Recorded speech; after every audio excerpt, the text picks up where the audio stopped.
vous enlevez les tours. Alors, un boot, il fait des tours sur lui-même. Donc, il est bon de le jeter le plus loin possible. Et les tours vont s'éliminer par le bout.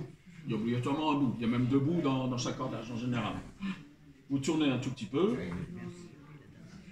Voilà. Et vous arrivez à faire... alors, ça s'appelle une glaine. Bah, je vous ai dit... Mais c'est pas la peine de retenir tout ça. Hein. Il y a peu de chances que vous allez partir à la pêche dans les 40 prochaines années. Hein. Bon, je ne sais pas quel âge vous avez, mais enfin, il y a peu de chances que ça vous soit nécessaire. Et vous faites une belle glaine. Donc ça peut servir pour un lance-amarre. Il ne faut pas non plus que ça embrouille dans vos pieds, des choses comme ça. Il faut toujours se méfier des pieds sur des glaines qui traînent sur un pont. Hein.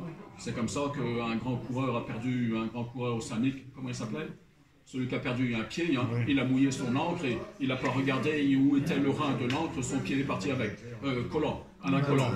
Donc il faut toujours se méfier de ça. Sur un bateau, les choses sont dangereuses. Hein. Il faut regarder toujours où on met son pied parce qu'il suffit que quelque chose tombe à l'eau, un bout tombe à l'eau, s'il y a un peu de profondeur, le bout il continue. Si votre pied est au milieu de la glaine, le pied part avec. Hein, et vous aussi. Enfin bref.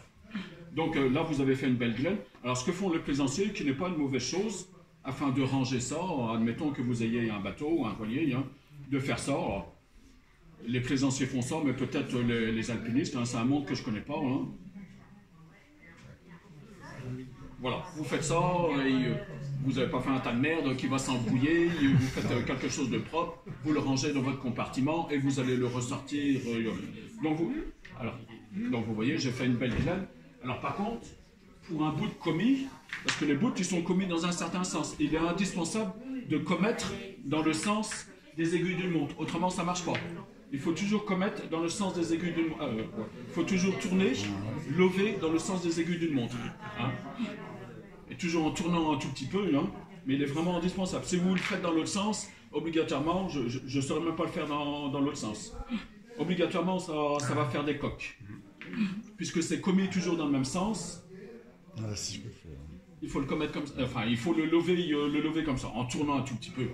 Il n'y a pas besoin de 3 ans d'expérience pour tourner un petit peu le bout. Et vous avez vu, toujours en jetant, si vous en avez la possibilité. Si votre glaine, si votre bout, il fait 200 mètres, c'est un petit peu plus embêtant de le jeter loin pour que les tours s'enlèvent. Mais les tours s'enlèvent obligatoirement. Hein. Donc voilà, je ne sais pas si j'ai répondu à votre question, oui, mais voilà, à partir du moment où on a pris l'habitude de tourner dans le sens des aiguilles d'une montre, en tournant un tout petit peu, vous arrivez à faire quelque chose de propre, une glaine bien propre dans votre main, vous la sécurisez un petit peu avec ce que je vous ai montré, et vous êtes tranquille. Hein. Il n'y a rien